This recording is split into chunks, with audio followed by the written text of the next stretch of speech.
ప్రస్తుతం Indian citizenship act 1955 వార్తల్లో ఉంది. ఈ చట్టంలోని సెక్షన్ 6A రాజ్యాంగబద్ధమే అని సుప్రీంకోర్టులో మెజారిటీ జడ్జిమెంట్ ప్రకటించింది. అసలు సెక్షన్ 6A అంటే ఏంటి? సిటిజన్షిప్ యాక్ట్ లో ఏముంది? రాజ్యాంగంలోని ఆర్టికల్ 29, 14 ఏం చెబుతోంది? సిటిజన్షిప్ యాక్ట్ 204, 2019 సారాంశం ఏంటి?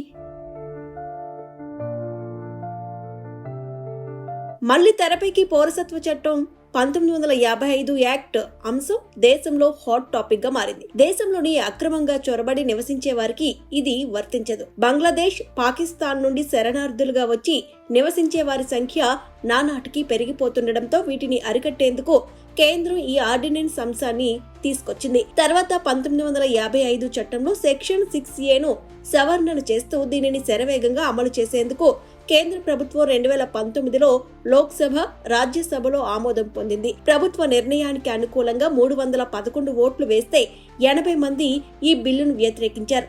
అంతే వేగంగా రాష్ట్రపతి సంతకం చేయడంతో అది కాస్త 2019 యాక్ట్ చట్టంగా మారిపోయింది. ఆ తర్వాత దేశంలో ఈ అంశం తీవ్ర వివాదాస్పదమైంది. పొరుగు దేశాలైన పాకిస్తాన్, ఆఫ్ఘనిస్తాన్, బంగ్లాదేశ్ నుండి వలస వచ్చిన సిక్కు, బౌద్ధ, పార్సీ, క్రిస్టియన్, జైన్ అనే 6 కమ్యూనిటీలపై ప్రభావం పడింది.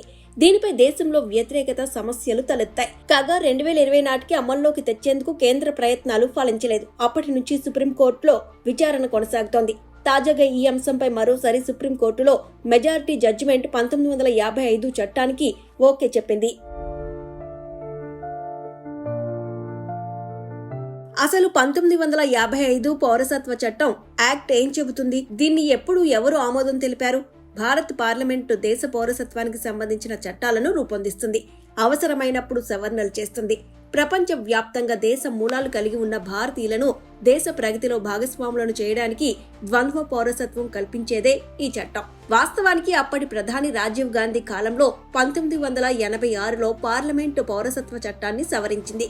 విదేశీయులు అక్రమంగా ఇక్కడి పౌరసత్వాన్ని పొందకుండా నియంత్రించేందుకు 1955లో సెక్షన్ 6A చట్టాన్ని సవరించింది. ఎవరైతే 1966 నుంచి 1971 మార్చి 24 వరకు వలస వచ్చిన వారికి పౌరసత్వం ఇవ్వాలని, ఆ తర్వాత నుండి ఉన్నవారికి విదేశీయులుగా గుర్తించాలని ఈ సెక్షన్ 6A చట్టం చెబుతుంది.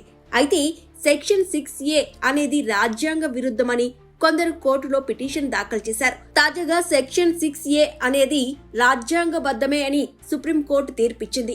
దీంతో పాటు 2019 పౌరసత్వం చట్టాన్ని మళ్లీ ఇప్పుడు తెరపైకి తెచ్చింది. హిందూ, సిక్కు, బుద్ధిస్ట్, క్రిస్టియన్స్, జైన్, పార్సీస్, ముస్లిమేతర మతాల వారు ఎవరైనా సరే 2014 డిసెంబర్ 31కు ముందు భారతదేశంలోకి వచ్చి ఉంటే వారికి పౌరసత్వం ఇవ్వాలని 2019 చట్టం చెబుతుంది. దీనిలో సెక్షన్ 6Bని సవరించారు. అయితే 1971 ఆధారంగా ఉన్న విదేశీ గుర్తింపును ఇప్పుడు 2014 చట్టంతో ఏ విధంగా గుర్తిస్తారనేది పెద్ద ప్రశ్నగా మారింది.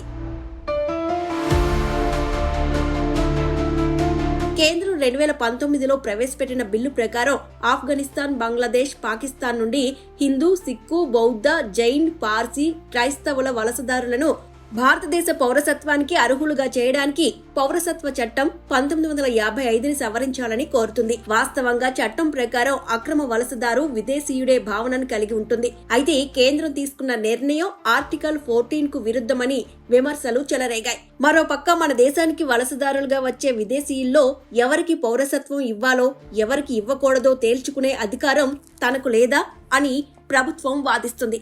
ఈ దేశ పౌరులను మత ప్రాతిపదికపై విభజించడం లేదని, ఇది ఆర్టికల్ 14కు భంగం కాదనే వివరణ ఏర్పడింది. భారత రాజ్యాంగంలోని ఆర్టికల్ 29 ప్రకారం దేశంలో మైనారిటీల సాంస్కృతిక, విద్యా హక్కులను పరిరక్షించే విధంగా మతపరమైన, భాష, సాంస్కృతిక మైనారిటీల ప్రయోజనాలను పరిరక్షించడం దీని లక్ష్యం.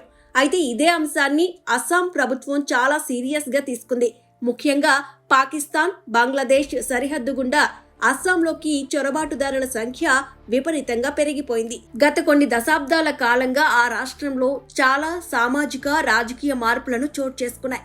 అక్రమ వలసల కారణంగా అస్సాం యొక్క జనాభా పెరుగుతుంది. దీంతో అక్కడ ముస్లింల ఆధిపత్య రాజకీయ శక్తిగా మారిందనే వాదన ఆ రాష్ట్రంలో తలెత్తింది. సంస్కృతి, సాంప్రదాయాలపై ప్రభావం చూపుతున్నందున అక్కడి ప్రభుత్వం అక్రమ వలసదారులు వేలాది మంది ప్రజల పౌరసత్వాన్ని రద్దు చేసింది. దీంతో వారంతా ఆందోళన చెందుతూ తాము భారత పౌరులమేనని నిరూపించుకునేందుకు అష్టకష్టాలు పడుతున్నారు. ఇలా దేశ పౌరసత్వంపై అనేక సమస్యలు తలెత్తుతున్నాయి. కాగా సుప్రీంకోర్టు ఇవ్వబోయే తదుపరి 2019 అమెండ్మెంట్ జడ్జిమెంట్ ఎలా ఉంటుందో వేచి చూడాలి.